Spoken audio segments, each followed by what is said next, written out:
I never imagined that the day everything changed would start with something as simple as a missing folder.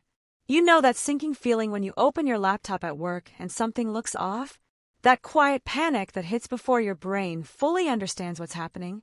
That was me, standing in the office at 8:03 a.m., staring at a blank project directory where an entire year of my work used to be.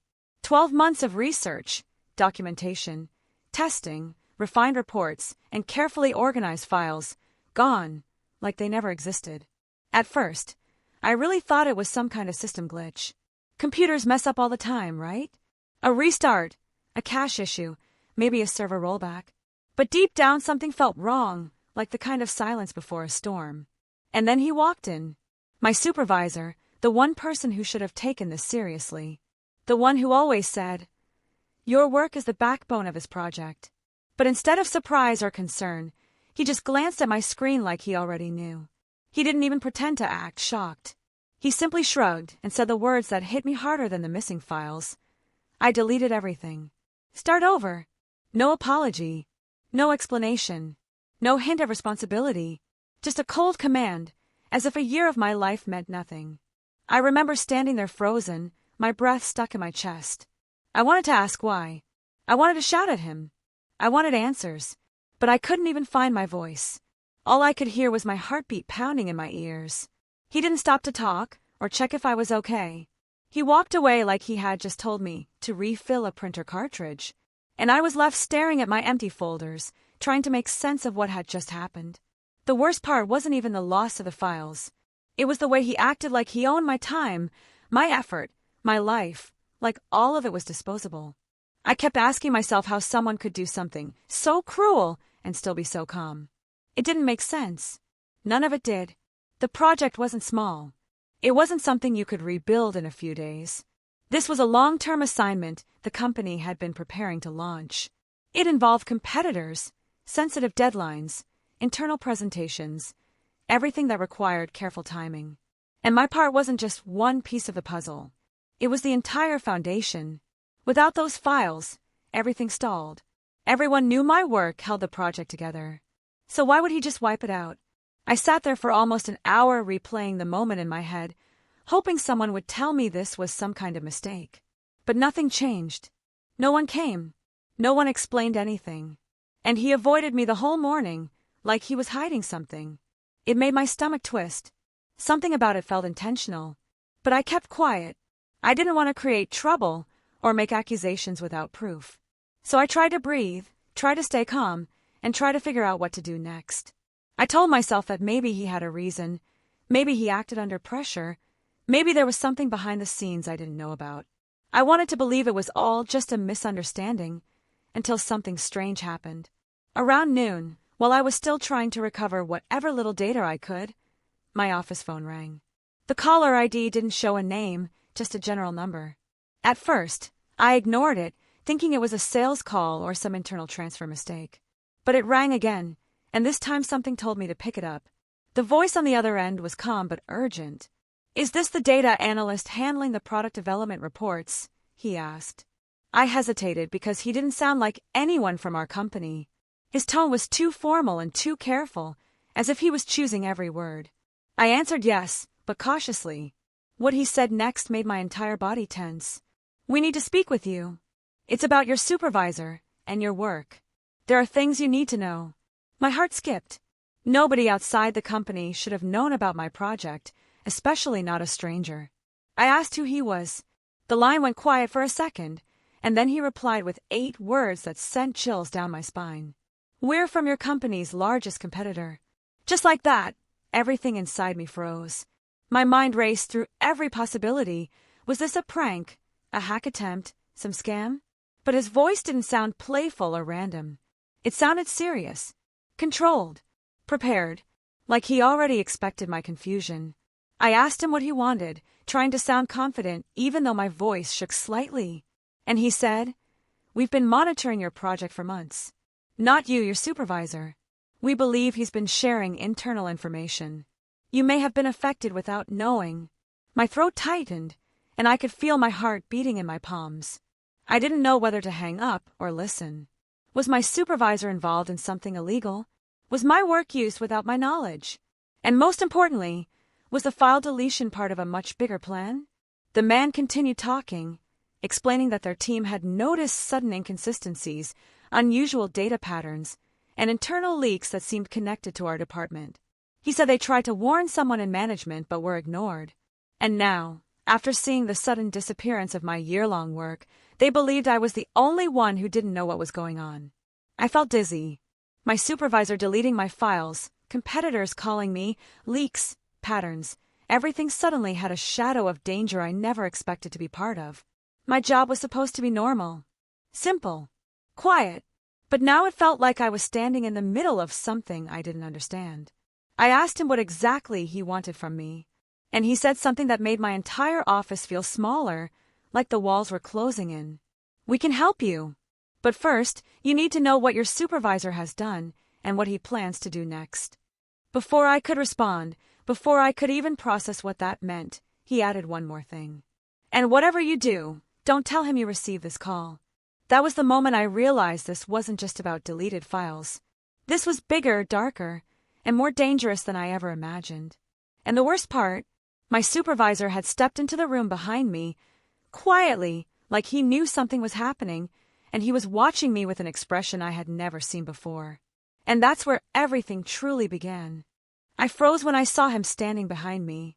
My supervisor didn't say a word, but the way his eyes followed the phone in my hand made my stomach twist. It felt like he knew something, or maybe he sensed that I was finally slipping out of his control. I quickly ended the call, pretending it was nothing important, and tried to act normal, even though my pulse was racing so hard I could feel it in my throat. He asked in a calm, almost casual voice, "Everything all right?" But there was something in his tone that made it clear he was testing me, waiting to see if I would slip up. I forced a smile and said it was just a random number, nothing serious. He nodded slowly like he didn't believe a single word, but chose to let it go for now. He walked away, but not before giving me a look that lingered a second too long. A look that carried a quiet warning. I knew something was wrong.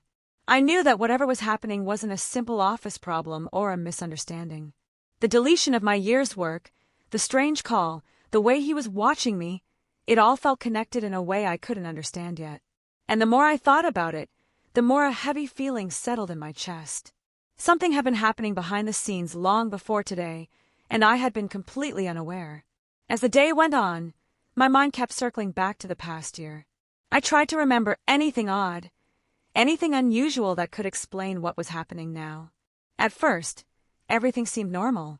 When I joined the project, I was excited. The company had been growing, and the development we were working on was supposed to give us a major advantage over our competitors. The big bosses talked about innovation, strategy, and long-term impact. They said the upcoming launch would change the direction of the company. My role was to prepare the internal data, analyze patterns, organize files, and track progress. It wasn't glamorous, but it was important. And I put everything into it, late nights, weekends, endless revisions. My supervisor praised me often, saying he couldn't do the project without me. Back then, I believed him. I thought he valued my work. I thought we were a team. But looking back, I could see small things that didn't make sense. The way he sometimes took my laptop under the excuse of reviewing updates when I wasn't around. The times he pulled me away from meetings I should have attended.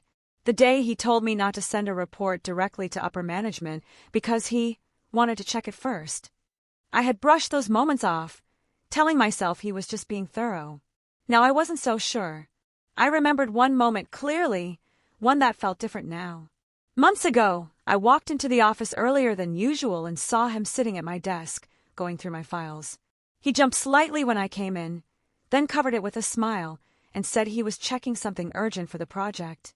I believed him then, but now, that memory came back with a sharp edge. He wasn't checking my work, he was checking what I knew. The rest of the day was a blur. I kept typing, pretending to rebuild the data, but my mind wasn't on the screen. It was on the phone call, the silence afterward, and the strange weight in the room. My supervisor stayed unusually close, pacing around the department, glancing at me from time to time. It felt like he was waiting for something, or making sure I didn't make a move he didn't approve of. Later that afternoon, I stepped out to get some air. I needed to think, to organize the thoughts crashing around in my head. The company courtyard was usually noisy, but that day it felt quiet, almost too quiet. I sat on a bench and tried to make sense of everything. Why would competitors call me? Why would they know about my project? Why would they mention monitoring my supervisor? And what did they mean when they said I had been affected without knowing? I tried to calm myself by thinking logically. Maybe the call wasn't real. Maybe it was someone pretending to be from the competitor. Maybe it was some kind of phishing attempt. But the voice sounded too confident, too informed. They knew what department I worked in. They knew my role. They knew something about my supervisor. And worst of all, they had called right after my files were deleted, almost like they were waiting for that moment. I wondered if upper management knew anything. But something told me they didn't. My supervisor always found ways to handle things alone. He kept conversations private, handled reports on his own, and rarely allowed anyone else to speak directly to higher-ups about the project. He liked control, and now it felt like he was controlling more than just data. While I was still lost in thought, my phone buzzed again. This time it was a message from an unknown number. There was no greeting, no name, just a sentence that made me sit up straight. He's hiding more than you think. Be careful. My hand shook slightly as I stared at the screen. I didn't know if it came from the same person who had called earlier. I didn't know how they got my number. But the timing, the tone, it all lined up. Someone was watching what was happening. Someone who knew more than I did, and someone who believed I was in danger, or at least tangled in something bigger than a deleted project. I didn't reply. I didn't want to say the wrong thing or expose myself even more. I locked my phone and looked around, half expecting someone to be watching me. No one was there. It was just me and the cold air. But the uneasy feeling stayed. When I went back inside, something else caught my attention. A group of executives stood near the hallway, whispering quietly. Their expressions were tense. They weren't looking at me, but they seemed stressed about something. I wondered if they already knew the project had collapsed because of the missing data. Or maybe something else was unfolding behind the scenes. Something connected to the secrets I hadn't uncovered yet. As I passed by them, I caught a few words. Leak. Patterns. Someone inside. My chest tightened. They weren't talking about me. They were talking about something bigger happening in the company, something they didn't want employees to know. For the rest of the day, I felt the tension in the office rising. People whispered more quietly. My supervisor's behavior grew more aggressive, more impatient. At one point, he slammed his office door shut, so hard the sound echoed through the floor. Every instinct told me something was happening, something that was spiraling out of his control. When it was time to leave, I gathered my things slowly, waiting for the room to empty. My supervisor called my name from across the office. I turned around, forcing a calm expression. He looked at me with a smile that didn't match his eyes and said, "Make sure you're early tomorrow. We have things to discuss." The way he said things made my skin crawl. I nodded, pretending nothing was wrong. But as I walked out of the building, my phone buzzed again. Another unknown message popped up, simple but terrifying. "He won't let this go. Don't be alone with him tomorrow." I stopped walking, staring at the screen. My breath caught. The night air felt colder now, sharper. I knew I couldn't ignore any of this anymore. Something was unfolding around me, something dark, something dangerous, and I was stuck right in the middle without knowing why. And the worst part was, I still didn't know who to trust or what tomorrow would bring. The next morning, I woke up with a strange heaviness in my chest, like my body already knew this day would not be normal. I barely slept. Every time I closed my eyes, I kept seeing my supervisor's expression from yesterday, that cold smile he gave me before telling me we had things to discuss. And then the final message warning me not to be alone with him. I didn't even know who sent it, but it felt like someone was watching everything happen with a level of awareness I didn't have. Someone who knew more about this conflict than I did. I left for work earlier than usual because I didn't want to bump into him alone in the hallway, the elevator, or the parking lot. I kept replaying every small detail from the past year, trying to understand how I got tangled up in something like this. I wasn't a threat. I wasn't some high-level executive or insider. I was just someone who worked silently behind a computer, doing my job the best I could. So why did it feel like I had been dragged into a secret war? When I reached the building, the atmosphere felt different.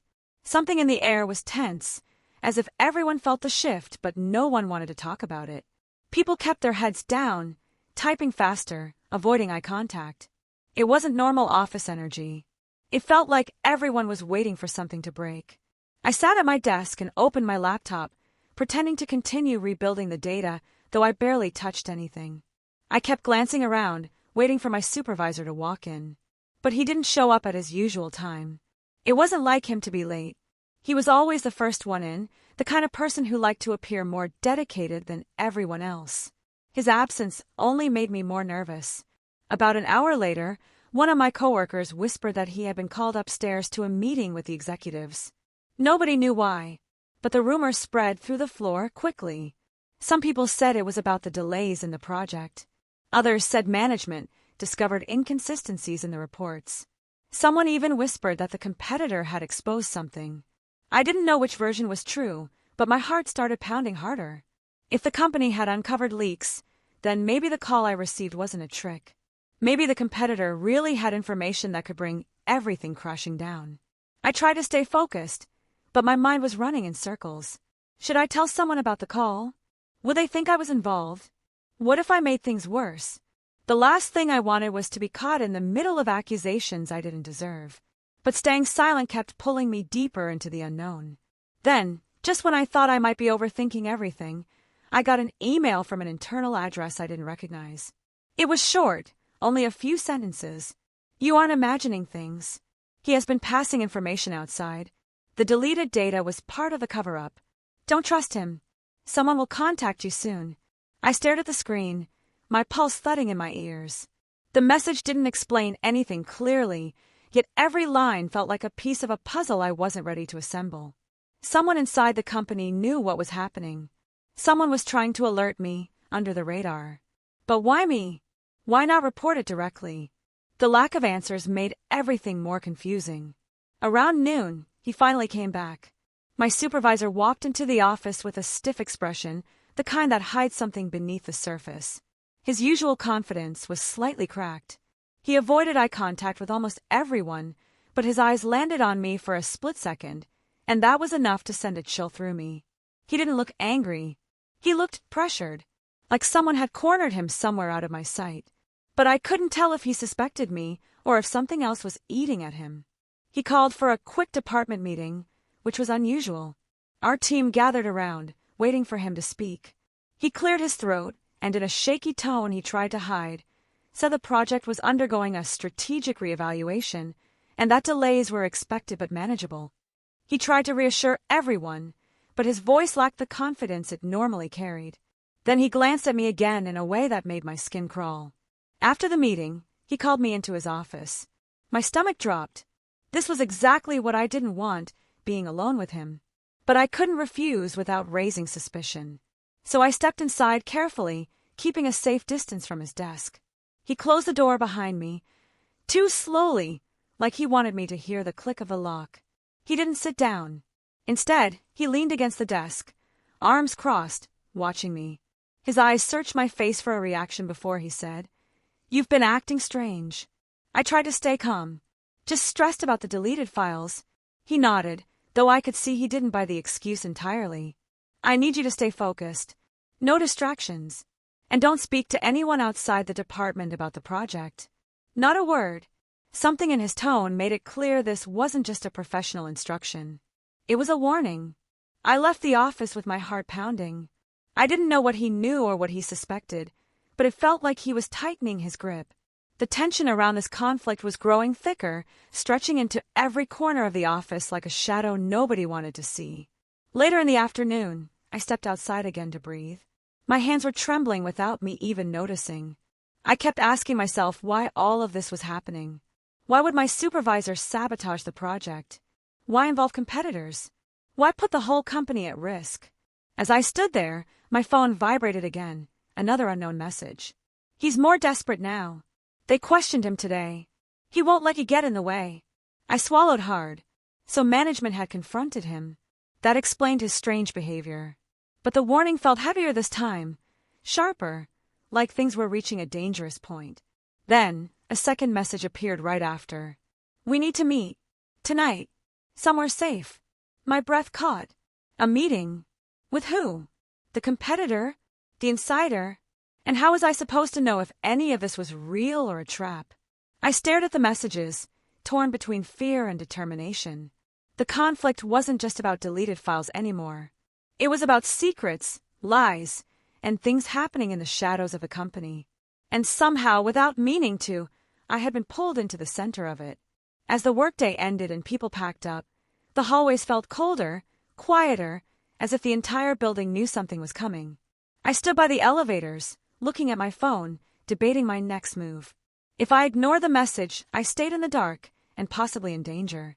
If I agreed to meet, I might finally find answers, but I might also walk straight into something far worse. And the worst part was, I had no idea who was waiting for me on the other side of that message, or what they wanted from me next. I kept staring at the message long after everyone else had left the office.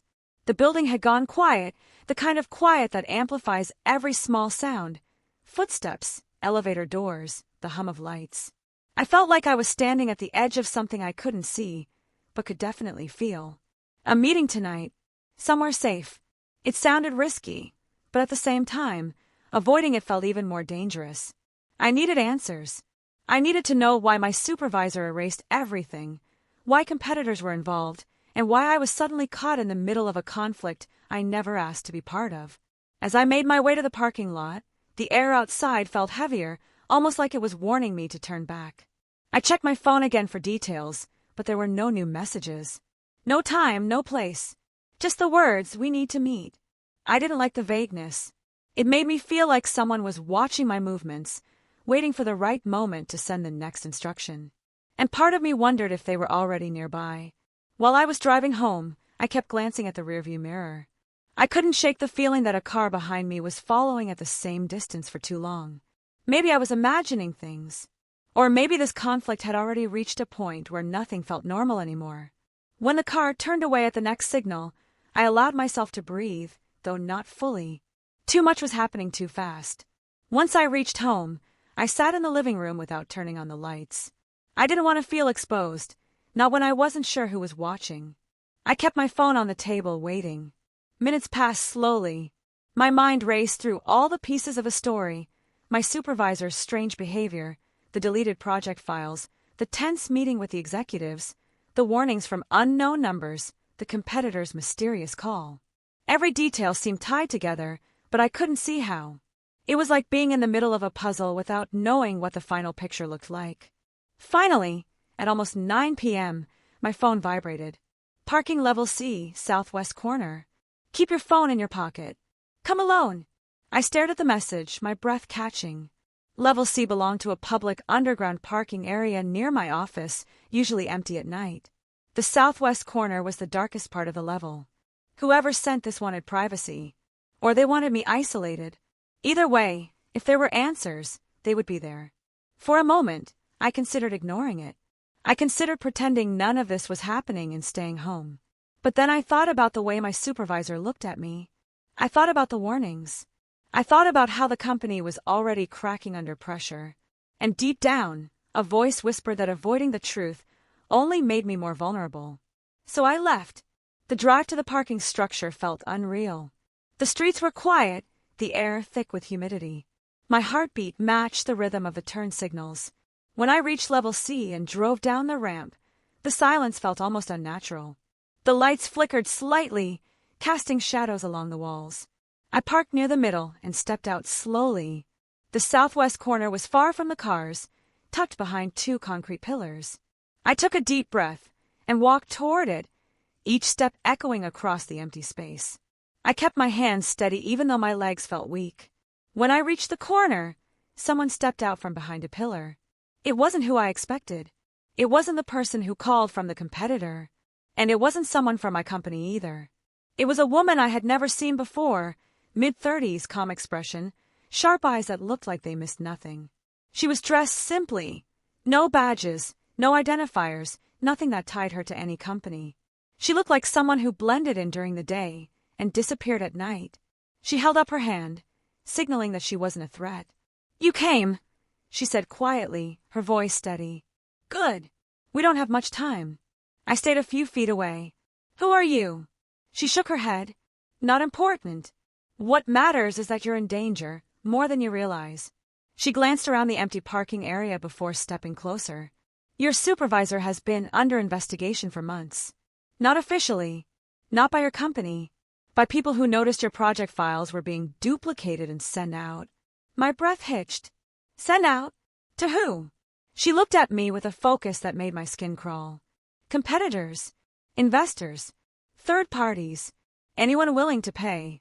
And now that the company is tightening security, he's panicking. My hands felt cold. But why delete my work? Why drag me into this? Her eyes softened slightly. Because your reports tracked everything too closely. Your patterns revealed gaps he couldn't explain. You were getting close to exposing him without knowing it. A shock went through my body. All those nights I spent refining reports, analyzing inconsistencies. I had assumed I was just doing my job. But now, hearing this, every detail from the past year clicked into place in the worst way possible. He thinks you know more than you do, she continued. And that makes you a threat to him. I swallowed hard. So what now? What do you want from me? She took a deep breath, glancing behind me as if expecting someone. We need to stop him before he destroys more evidence. Before he forces the company into a crisis that will affect hundreds of employees. But we can't confront him alone. We need leverage. Her tone dropped lower. And that leverage is in the deleted data. My heart sank. But it's gone. Not completely, she said. There are fragments, timestamps, hidden backups, metadata. You're the only one who can rebuild it. The only one who knows what's missing. I stared at her, pulse racing. You want me to recreate everything? That'll take weeks. We don't have weeks, she said, her voice tightening. We have days, maybe hours. A cold wave washed over me. This conflict wasn't just office drama. It wasn't just stress or pressure or misunderstandings. This was a crisis wrapped in secrecy, lies, and dangerous decisions. The woman stepped closer, her expression urgent. You need to decide. Are you going to help uncover the truth, or let him destroy every trace of it? Before I could answer, footsteps echoed in the distance. Heavy, loud, approaching. The woman's eyes widened slightly. He's here, she whispered. My blood turned cold. I didn't need to ask who she meant. She grabbed my arm and pulled me deeper behind the pillar just as the sound grew louder. The air shifted, tense and electric. The person who appeared at the far end of the parking level made my heart stop. It was my supervisor. He wasn't supposed to be there. He shouldn't have known. And yet he looked like he had been tracking me the whole time. He scanned the area slowly, every movement deliberate. He wasn't angry. He was calm. Too calm. Like someone who already knew what was about to happen. And that was the moment I realized. This wasn't just about data anymore. It was about survival. The woman gripped my arm tighter, signaling me not to move.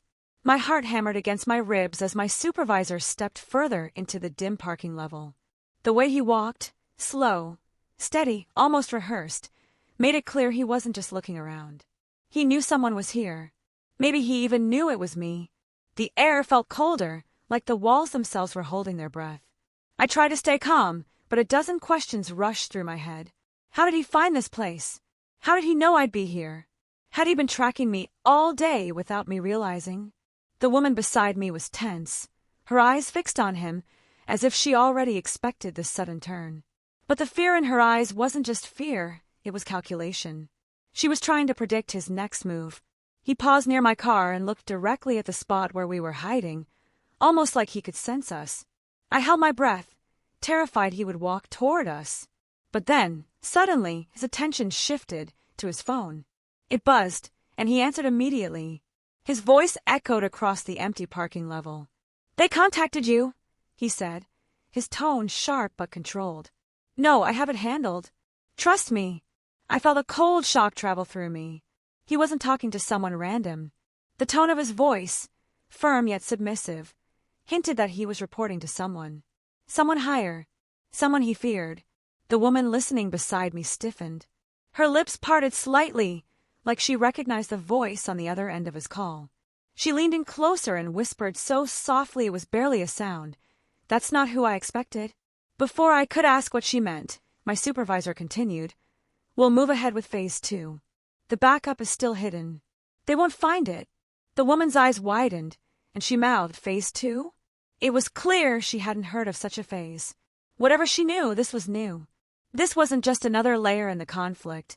It was a plot twist even she hadn't anticipated. Then he said something that made my stomach drop. I'm meeting them tonight. Yes, all 3 parties. No, she doesn't know yet. I froze. She? Was he talking about me? My mind raced. 3 parties? Who were they? Competitors? Investors? People from inside the company? Or something else connected to the leaks?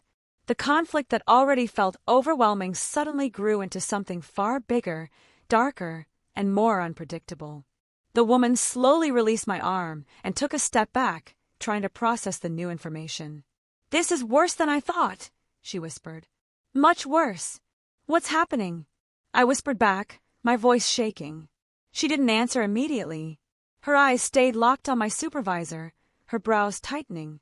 I could tell she was trying to piece together something she hadn't considered before. Something that changed everything. Finally, she spoke. Your supervisor isn't acting alone. He never was. Someone else is orchestrating this from the shadows, and whoever called him, that's the real threat. A chill crawled up my spine.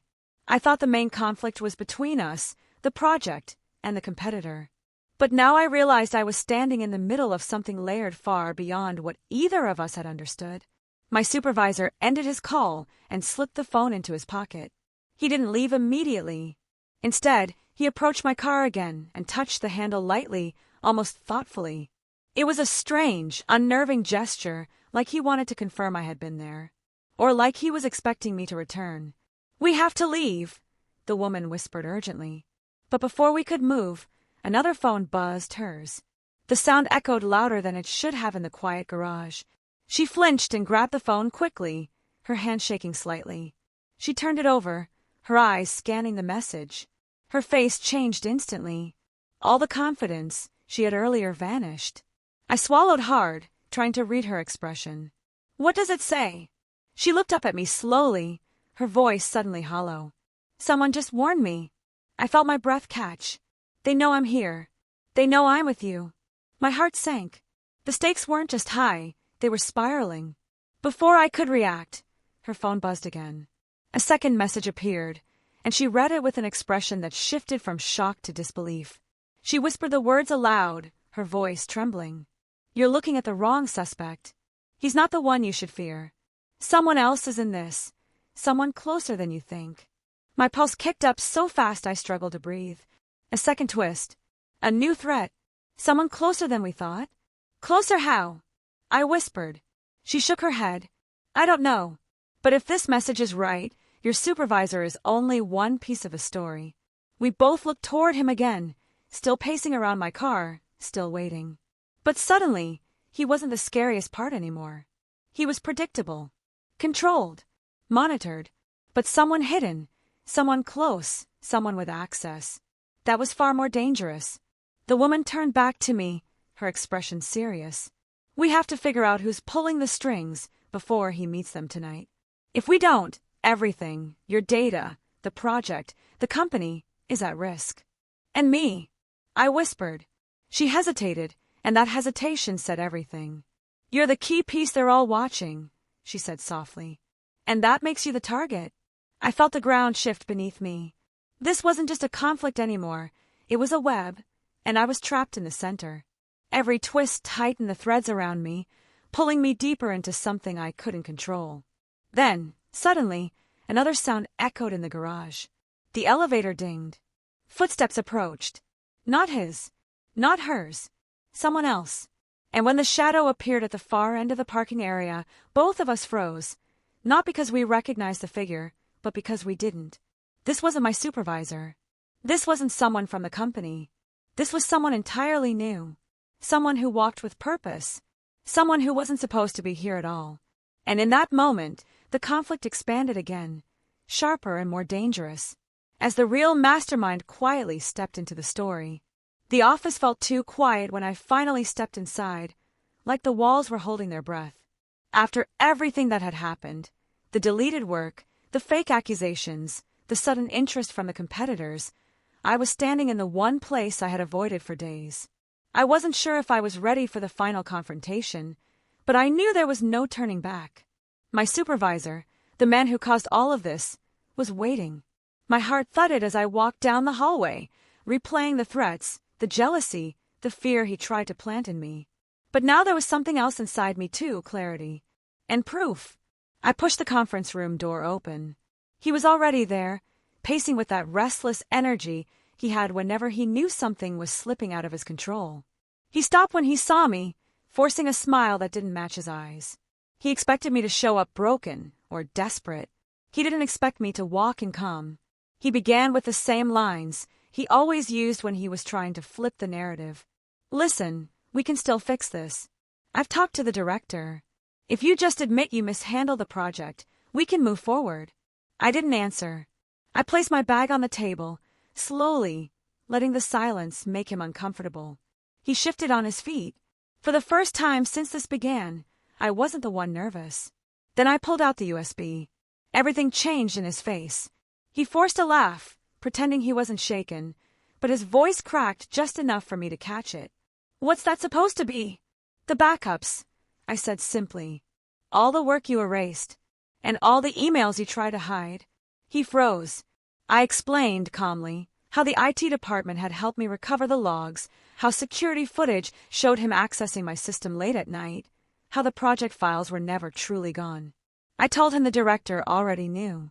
I watched his confidence drain as each sentence landed. He sat down slowly, like he needed the chair to stop himself from collapsing. But I wasn't done.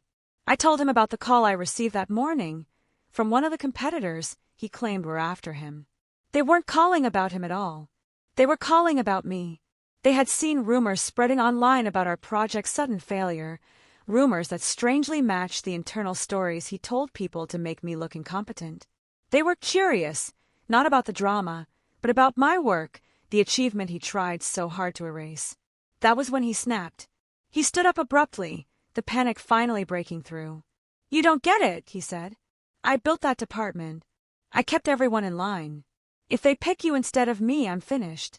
The truth came out not because I pushed him, but because fear did. He admitted he deleted my work because he felt threatened. He admitted he manipulated meetings and reports because he didn't want anyone recognizing the value I brought. He even admitted he had been spreading false information to other companies, so no one would hire me. He talked so fast he didn't realize he was confessing everything. And that's when the door opened. My director stepped inside. I hadn't called him there. I didn't know he was listening.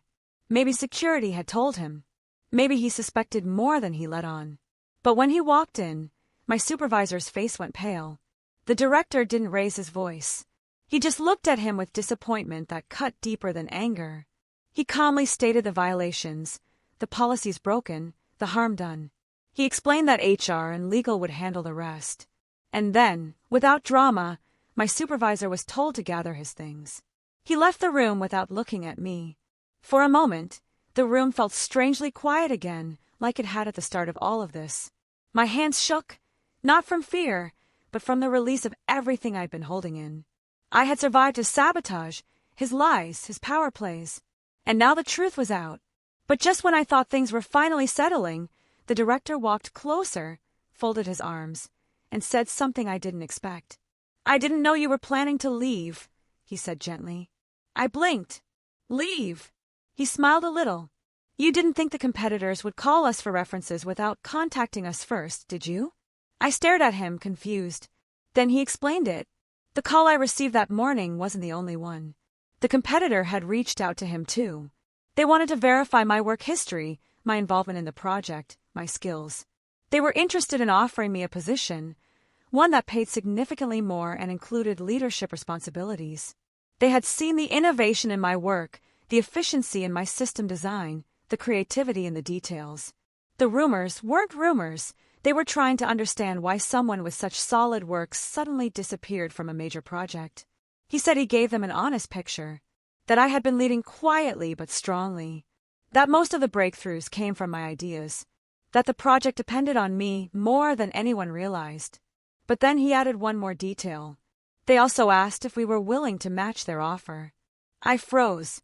Suddenly everything around me felt too real, too heavy, too fast. After months of feeling invisible, suddenly 2 companies wanted me.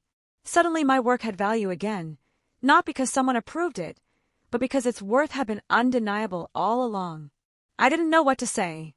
The director didn't pressure me. He simply told me to take a few days to think. He said the company would support whatever decision I made. Then he left the room, leaving me staring at the USB drive on the table, the symbol of everything I almost lost. But just when I thought the story had found its closure, my phone vibrated with an unknown number. I answered it, expecting another recruiter. Instead, it was someone much higher. They claimed to represent a major tech firm overseas. They said they'd been watching our industry for a while. They said they heard about what happened, details I hadn't shared anywhere.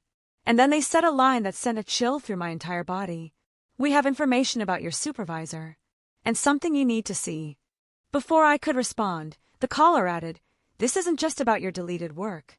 It's much bigger than that." The line went silent. My heart pounded. Whatever I thought the climax was, this changed everything. The voice on the phone stayed with me long after the call ended. I stood there in the empty conference room, staring at the wall like it might offer some answers. The company name they mentioned was one I had only heard in high-level industry talks. Way bigger than our competitors, way more selective. It didn't make sense why they would know anything about what happened inside our office, or why they would have information about my supervisor. But something in the tone of the caller hadn't felt threatening. It felt deliberate, controlled, like they were offering me a piece of a puzzle I didn't even realize was bigger than my situation. I didn't tell anyone about the call right away. I needed time to process it, to make sure I wasn't letting stress twist my imagination. I went home, sat on the edge of my bed, and replayed every detail. I thought about how everything had started with my supervisor deleting my work, how it spiraled into sabotage and accusations, and then into unexpected opportunities. Now it felt like there was one final thread to pull, one final truth that needed to surface before I could decide my future. The next morning, I received an email from the same tech firm. It wasn't dramatic or mysterious. It simply invited me to a private online meeting. No obligations, no pressure. Just information you may want to hear.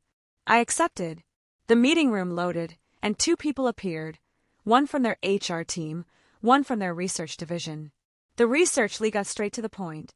Months ago, their company had been monitoring a set of industry metrics related to new software models. Patterns had appeared that didn't match the market. They believed someone from inside my company had been leaking early versions of our ideas, not the final product, but enough to trace the structure. My heart dropped. They didn't accuse me. Instead, they told me something unexpected. My supervisor had been in contact with multiple firms, including them, under fake pretexts. He had tried to position himself as a consultant, using pieces of our internal work to impress them. The caller explained that they never hired him, but they kept notes. When they saw my name attached to the recovered data, the real creator behind the work, they realized something wasn't adding up. That was why they contacted me. They wanted to confirm if I knew anything. They wanted to make sure I wasn't a victim of retaliation bigger than just deleted files. And they wanted to see if I would be willing to share my side. I told them everything. Calmly, clearly, honestly. They listened without interrupting, showing the kind of respect and patience no one in my own department had shown me for months. By the time the meeting ended, they said they admired how I kept working through sabotage, office politics, and stress. They said people with resilience and integrity were rare. Then they said if I ever wanted to explore opportunities beyond my company, I could contact them directly. They didn't push. They didn't try to force a decision. They simply opened a door and left it up to me. I logged off and just sat there. For the first time since my supervisor destroyed my work, I felt a sense of peace. Not because everything was perfect now, but because the truth finally had space to breathe. The next step came naturally. I made an appointment with my director. I told him about the call, the meeting, and the information I learned. He wasn't shocked, only disappointed that things had gone even deeper than we realized. He reassured me that legal action was underway and that my supervisor's attempts to use the project as leverage had already been flagged. He apologized again, sincerely this time, for not seeing the signs earlier. Then he said something I didn't expect. "We want you to lead the project now. Officially. With your name on it. I didn't answer right away. A few months ago, I would have accepted instantly. But now, after everything, I needed to think. I wasn't the same timid employee who got her work erased without fighting back. I knew my value now. I knew my ideas mattered. I knew I had options. So I told him I needed a few days. He agreed without hesitation. When I went home, I did something simple. I took a walk. No headphones, no distractions, just me breathing evening air and letting everything sink in. I thought about the competitors who wanted me. I thought about the major firm who believed in my work. I thought about my company offering me a leadership role. And I thought about how easily all of it could have disappeared if I had stayed quiet after my supervisor deleted my files. Sometimes one person's jealousy tries to bury you. But pressure can create something stronger if you don't break. By the end of that walk, I knew what I wanted. The next morning, I emailed my director with my decision. I chose to stay, but on my terms. I wanted full recognition, authority over the project, direct communication with upper management, and protection for my team. I also asked for a salary review aligned with the competitor's offer. They agreed to everything. The change was immediate. My name was finally added to documents it should have been on from the start. I was given my own team, people who actually supported collaboration instead of competing secretly. Meetings that once felt intimidating now felt purposeful. My voice wasn't dismissed anymore. It was welcomed. But the biggest shift wasn't external. It was internal. I learned to trust my instincts, to speak up sooner, to protect my work, and to believe in the value I brought. I learned that silence helps the wrong people stay powerful. I learned that even when someone tries to erase everything you've done, your effort leaves traces that can't be destroyed. Someone, somewhere, eventually sees the truth. A few weeks later, I received one last call from the big tech firm overseas. They weren't reaching out to recruit me this time. They just wanted to tell me they closed their investigation. Everything had been documented and forwarded to the appropriate channels.